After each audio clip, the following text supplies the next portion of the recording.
As your purpose becomes clearer and clearer, it gets harder and harder to be content with where you are right now. But you have to understand that the person who is able to handle that purpose is someone that you are still growing into. It is not who you are today. You have to give yourself patience to go on that journey. Understanding that having an idea of what is to come, it does not negate the importance, the value, the necessity of the journey that it takes to get there. So what does this mean? One, you have to have patience because it's going to be a process. And two, you have to give yourself grace because I promise there are going to be some mistakes made along the way. And that is what we are going to be talking about today.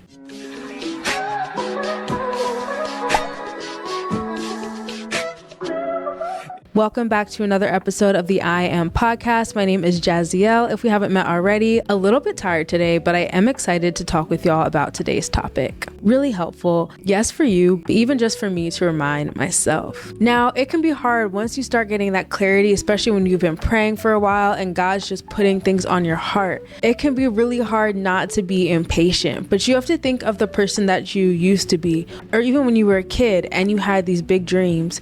You knew that there were steps that were going to be needed on the way to get there. You knew that there were certain practices, certain lessons, maybe information that you were going to have to learn to get from point A to point B. And it is the same thing when it comes to your purpose. Not only that, but sometimes your purpose changes from season to season. And so, yes, it takes steps and learning to get there, but you don't even know how it could shift into the future. I think that when we have our dreams, we have our goals, we have our vision, maybe an understanding of our gifts, all of that is amazing, great, love it. Don't limit yourself to that as the prize. You don't know the plan God has for you. Only God knows the plan that God has for you. You don't know the people that are going to come into your life, the opportunities that are going to come into your life, the struggles that are going to come into your life. And so as you're receiving information and clarity, take those as pieces of the puzzle, but not the entire picture itself. And this is so hard to do.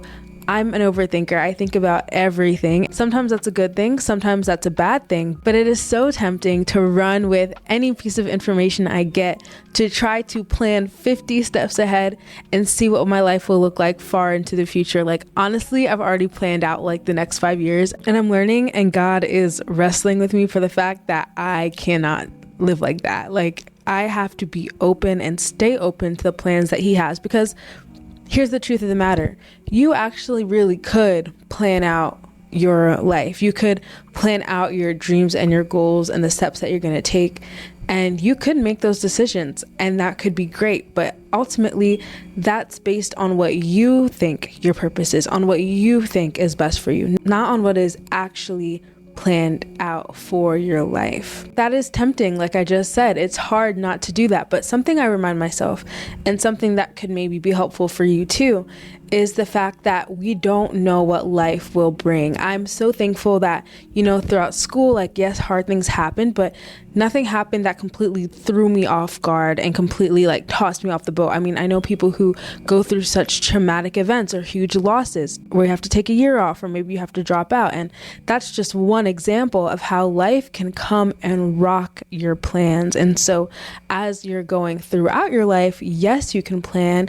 Yes, you can have your 5-year plan and all of that, and that's good and great, but you have to know that you don't know what life is going to bring. And so if you're the only person responsible, you with your limited knowledge, you don't even know how bad the traffic on the way to work is going to be in the morning. Like, we have such limited knowledge of the world outside of ourselves, even limited knowledge of ourselves. And so if we are holding responsibility for our life's purpose in our own hands, that is a lot of misplaced responsibility. One day something's going to happen. Something won't go to plan. You're going to get knocked off of your feet. And if you're the only one responsible for dictating the purpose of your life, all of your work, everything you've put your mind to, your heart to, could be swept away in literally a second. And that is just absolutely devastating. Like, I can't imagine. But that's not how you have to live.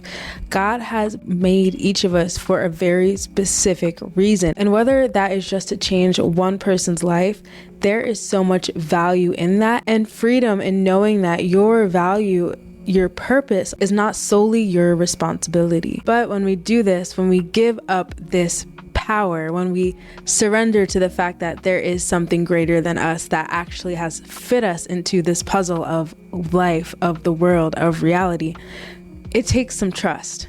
It takes some faith. And this is where trusting the process comes into play. Yes, you may have these bits and pieces of what your purpose is, of what your future will look like. Are you willing to trust the process? Are you willing to trust that getting a little bit better every day, taking small steps in the right direction, will eventually lead you to where you have to be?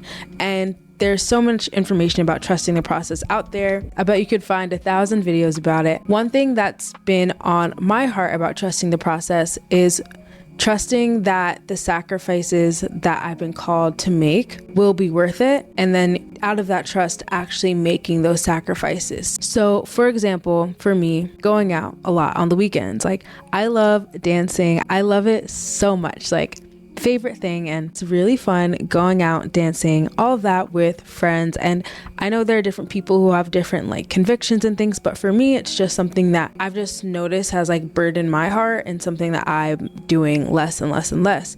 And that's hard for me because like I said, I love to dance. Like I love a good song, I love a beat drop, I love a Meek Mill Philly moment, like I love it. And so the only reason that I can give that up is because I actually do trust the process. Yes, while it could be fun in the moment, I do actually trust and believe that giving up these things will lead to me having a more fruitful life in the long term. And I'm trusting that process. I'm not in the future where I look back and I'm like, oh, I'm glad that I didn't do that. I'm not there right now. And you know, all I have is trust, hope, faith, that one day that will be my perspective looking back. And so when I say trust the process, it's not just about grabbing all the patience and the self-love for yourself. It's also about being able to make hard decisions. And these are different for everybody. There's no like blanket solution, blanket formula. But for some of you, there are decisions that you have to make, trusting that they will benefit your future, trusting that they're aligned with your highest self, trusting that they're aligned with who you were called to be and your purpose. And if you don't take that step, walking out on trust, you are going to potentially lose out on a lot of what is meant for you. And that is just the reality of it. If I really wanted to grow cabbages in my backyard, I don't even have a backyard, but let's say I really wanted to grow cabbages and I have seeds. If I don't trust that these seeds are going to grow into a plant, I will never put them into the soil. But it is because I trust, I believe that they will grow, that I take the time to plant them. And so you have to trust that process that you haven't seen yet, that process that you haven't walked through yet, that process that you've only heard about, or maybe no one's modeled it in your life for you. You have to trust that that exists and walk that out on your day to day, because as that vision for your future becomes clear, as those pieces start to pop up, you'll also start to deconstruct and reverse engineer those and see the steps that you have to take to get there. But it is only by trusting the process that you'll actually walk out on faith in those areas. The second part of what we were talking about is having grace with yourself. I think for me, the most painful part of the whole journey of like finding out your purpose, and I'm literally at the very beginning of mine and would love to hear more from people who are farther in their journeys. One of the most painful parts is falling short. I think when you're just living your life, like I remember freshman, sophomore year of college, like just making stupid mistakes, just doing dumb stuff, like literally just mindless behavior.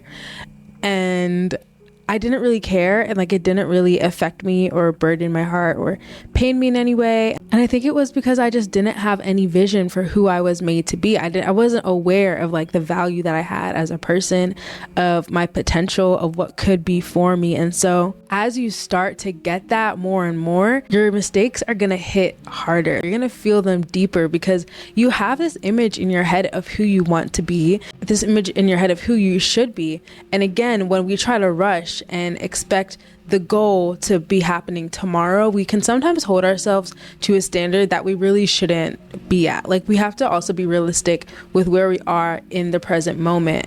I was at a Bible study the other night, and the woman who was speaking was talking about being aware of your level, being self-aware in the journey that God's taking you on, to know that, okay, I'm at this level. I can't be operating on that level or speaking on this level because I'm not there yet. And you have to give yourself that same grace when it comes to your purpose. Like, for me, I have that glimpse that, like, my purpose, I'm really going to be helping women, speaking with them, encouraging them on their journey. I still get tired after a full day of talking to people. And one day, me in the future will have better social battery. But guess what? I'm not on that level right now. And I can't punish myself for that. But I can take small steps in that direction. I can say yes to more invites. I can cancel less plans. I can go out of my way to make situations where I'm hanging out with a group of people and learning and pouring into others. Like, there are steps that you can take within having that grace for yourself on your journey, because otherwise, y'all, it will very quickly become overwhelming. You will become overwhelmed if you're expecting yourself at this moment to be the person who can handle your purpose. That's why at the very beginning of this, I said, like, you are not that person yet. And this journey, this process is what will mold you into being that. And so, you know, today, as you're thinking of who you want to be versus who you are, take that time today to really think on, like, who am I? What are my strong points? What are my weak points? What are growth points that are within my control? Like, being more disciplined. You can control practicing your discipline. You can really work on that day in and day out, and start to journal and be intentional with how you're living your life. And in turn, that will allow you to make those hard decisions and trust the process as you're maybe letting things go to open up room for future you. And that's a big point as well. I think that a lot of times when we're looking at who we are right now, it can be extremely difficult to even have the confidence or sometimes even the desire to step into who we should be. And not because we don't want that, but because we're so used to where we have been. Like, there is a comfort in where you have been. It forces you to step into a level of discomfort and into a level of newness. But the thing is that you cannot have both at the same time. And you know, I think a lot of times we like to say that the new step was going to be easier and better, and I feel like in so many areas of life it just isn't. The question isn't always, okay, am I letting this go for something that feels better? The question is, am I letting this go for something that I believe is foundationally better, for something that I know is closer to what God has for me? And a lot of times that's just the decision that we're making. It's not about feeling, it's not about what's warm and cozy, it's not about soft life. It's not always about that. A lot of times these decisions that you're going to have to make are purely based on getting closer to who God has called you to be, closer to your higher self, closer to a person that is not dependent on things that are really not good for you to thrive, to feel well, closer to someone who knows how to fill up their cup on their own, within their own temple, has the ability to fill up their cups so they can pour into others. And it is in that place that you will be able to unlock your purpose, that you'll be able to walk in that purpose, because you'll be independent. You will unlock a new level of power that will allow you to walk in whatever capacity it is that your life is meant to be walked in. And not only that, but you'll be able to do it well, and you'll be able to do it with others in mind. And so really everything is connected on this journey, but you have to trust the process. And right now, at the very beginning, understand that you are not there yet. It could take 5 years, 10 years, 30 years, 40 years. And that is the beautiful part about it. It is a journey. That's what life is. It is a journey. That's why in a lot of my videos when I'm talking, I'll always say wherever you are in your journey, or helping each other on our journeys, because I might be at a different place than you. There are people younger than me that might be farther than me in certain areas, and people older than me that might be behind me in certain areas, but we're all helping each other on our different journeys. I hope that this video was helpful for you. Leave any comments, questions, insights in the comment section down below, and I will see you in next week's episode. Bye.